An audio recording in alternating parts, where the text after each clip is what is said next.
अस्सलाम वालेकुम जी, क्या हाल चाल है। आजकल इस टेक्नोलॉजी की दुनिया में, इस इनोवेशन की दुनिया में और इस ग्लोबल वर्ल्ड में हमें इंसानियत की मिसालें जो है ना वो बहुत कम नजर आती हैं। लेकिन आज की इस वीडियो में हम एक बहुत बड़ी इंसानियत की मिसाल के बारे में बात करेंगे। हमारे साथ भी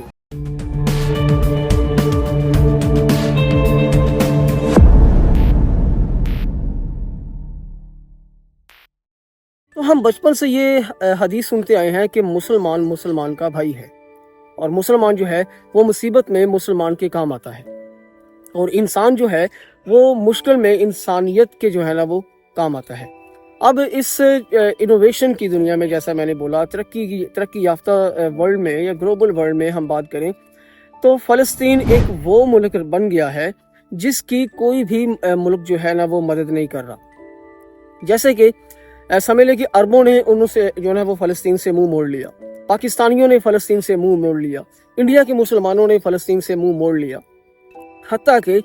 पूरी दुनिया के बड़े मुसलमान लीडरों ने, पूरी दुनिया के बड़े मुसलमान लीडर्स ने और पूरी दुनिया के बड़े बड़े जो है ना वो समझ लें कि प्रोमिनेंट जो शख्सियत हैं उन्होंने फ़लस्तीन से जो है ना वो मुंह मोड़ लिया। मुंह किस तरह मोड़ लिया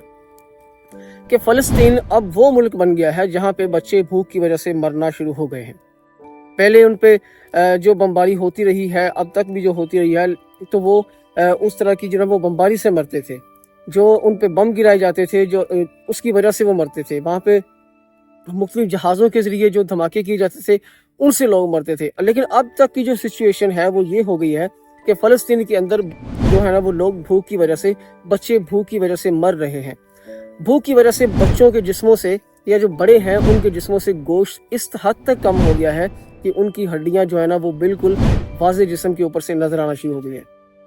लेकिन हमारी जो आज का टॉपिक था कि हमने एक बहुत बड़ी इंसानियत की एग्जांपल के बारे में बात करनी थी। तो सोशल मीडिया पे मैंने एक क्लिप देखा जहाँ पे कहा यह जा रहा है कि ये एक मिस्री बंदा है इजिप्ट से, जो कि एक प्लास्टिक की बॉटल्स के अंदर खुराक डाल के, वो कोई भी समझ लें कि ऐसी खुराक है जो कि हो सकता है कि काफ़ी देर तक उसके अंदर प्रिजर्व जो ना वो रह सके, तो वो बोतल के अंदर जो है ना वो खुराक डाल के वो समंदर के अंदर फेंक रहा है, ताकि ये समंदर जो है ना वो फ़लस्तीन के पास से गुजरता है तो हो सकता है जो फ़लस्तीनी मुसलमान भाई हैं या बहनें हैं या बच्चे हैं तो उनको ये खुराक नज़र आ जाए, उनको ये बोतलें नज़र आ जाए और वो इनको पकड़ के जो है ना वो खा लें और अपनी जो है ना वो भूख और प्यास जो है वो कम कर लें। अब ये है कि पाकिस्तान के अंदर या दुनिया के अंदर कितने बड़े बड़े मुल्क हैं मुसलमानों के, जिनके पास बहुत सारा पैसा है, जिनके पास बहुत सारी ताकत है। अगर वो ताकत, हम जंगी ताकत की बात करें तो वो भी बहुत बड़ी ताकत है, अगर हम पैसों की ताकत के बारे में बात करें तो वो भी बहुत बड़ी ताकत है। लेकिन ये सारी जो स्ट्रेंथ जितनी भी है, ये सारी होने के बावजूद सब के सब जो है ना वो मुसलमान ममालिक की अगर बात करें तो वो सारे के सारे फ़लस्तीन से जो है ना वो मुंह मोड़ चुके हैं। सोशल मीडिया पे बड़ी हाइप थी कि जनाब हम डिफरेंट किस्म की जो पोस्ट हैं वो फ़लस्तीन के हक़ में शेयर किया करते थे और उनको लाइक्स किया करते थे और कमेंट किया करते थे। लेकिन आहिस्ता आहिस्ता ये क्या है, ये कि जो फ़लस्तीन के बारे में ये जो लोग आवाज़ उठाते थे उनकी जो है ना वो मतलब कि उनके अंदर जो क्रेज़ था वो कम हो गया है। क्योंकि आज दिन हम करोड़ों वाक़यात जो हैं वो सोशल मीडिया पे या फेसबुक की बात करें तो वहाँ पे देखते हैं और हमारे अंदर भी ये एक सेंस पैदा हो गया है कि ये तो रोज़ की बात है, अब इसको हम क्या करें। तो लेकिन ये है कि इस तरह की सिचुएशन से गो थ्रू करने के बाद भी दुनिया के अंदर ऐसे लोग पाए जाते हैं जो कि इंसानियत का दर्द रखने वाले लोग हैं, जो कि ये समझते हैं कि अगर हम मुसलमान हैं तो हमारे मुसलमान भाइयों को भी भूख लगती होगी, अगर हम भी मुसलमान हैं तो हमारे जो दूसरे मुसलमान भाई हैं उनको भी प्यास लगती होगी, उनकी भी कुछ ना कुछ खाने पीने की ज़रूरियात होंगी। तो बड़े बड़े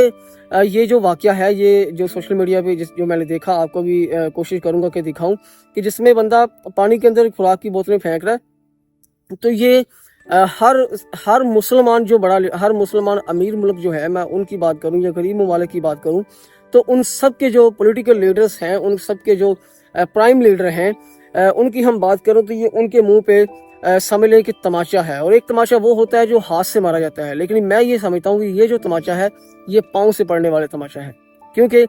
इस तरह के वाक़यात और भी होंगे, और भी लोगों ने किए होंगे, इस तरह की जो मतलब कि मदद है वो और भी लोग करते होंगे, और भी मिसालें होंगी। लेकिन ये वाक़या देखने के बाद मुझे इस हद तक जो है ना वो सारे के सारे मुसलमान ममालिक पे गुस्सा आया है کہ یہ ان کے ڈوب مرنے کا مقام ہے کہ یہ ایک عام بندہ، ایک عام مصری شہری یا مصری مطلب کہ وہ بندہ، وہ اپنی حد تک جو ہے اس اپنی ذات تک وہ اپنے اللہ کو یہ بتا رہا ہے کہ میں اپنے مسلمان بھائیوں کی مدد کر رہا ہوں، تاکہ قیامت کے دن اگر یہ سارے مسلمان ایک قطار میں کھڑے ہوں اور بات کریں کہ ہم اپنے مسلمان بھائیوں کی مدد کرتے تھے، تو یہ ان میں شامل نہ ہو، بلکہ ان لوگوں میں شامل ہو جو کہ اپنے مسلمان کے بھائیوں کی حقیقت میں مدد کرتے تھے۔ اور میرا بھی آج کی ویڈیو میں جو یہ بات کرنا اور آج کی ویڈیو میں اپنا جو ہے نا فلسطین کے بارے میں اپنا جو ہے نا وہ موقف سامنے لے کے آنا، وہ بھی میں بھی یہ اپنا فرض تو کسی حد تک ادا کر رہا ہوں کہ میں اپنی استطاعت کے مطابق، اپنی طاقت کے مطابق یا اپنے میڈیم کے مطابق جو میرا یوٹیوب چینل ہے، میں اپنا یہ فرض ادا کر رہا ہوں کہ ہر مسلمان بندہ جو ہے وہ اپنے حد تک، اپنے لیول تک ضرور فلسطینیوں کے لیے آواز اٹھائے، کیونکہ یہ ان کا قتل عام، یہ مسلم امت کا سمجھ لے کہ وہ قتل عام ہے۔ تو ہر بندہ، ہر مسلم لیڈر جو بھی اس طرح کی امدادی مطلب کہ کنٹریبیوشن نہیں کر رہے، ان کی جو ہے وہ اپنی غیرت کو تھوڑا جھنجھوڑیں، اور اپنے مسلمان بھائیوں کی جہاں تک ہو سکے، وہ کتنے بھی مقدار میں رہ گئے ہیں، میرے خیال میں اب تو بہت ہی جو ہے وہ تھوڑی مقدار میں فلسطینی رہ گئے ہیں، تو کم از کم جو ہے وہ جہاں تک ہو سکے ان کی مدد لازمی کریں۔ اور جتنے بھی لوگ یہ ویڈیو دیکھ رہے ہیں، وہ بھی اپنے حد تک، اپنے لیول تک، اپنی طاقت تک جہاں تک ہو سکے کسی بھی صورت میں وہ فلسطینیوں کی مدد کریں۔ اپنا ڈھیر سارا خیال رکھیے گا، ملتے ہیں کسی نیکسٹ ویڈیو میں، تب تک کے لیے اللہ حافظ۔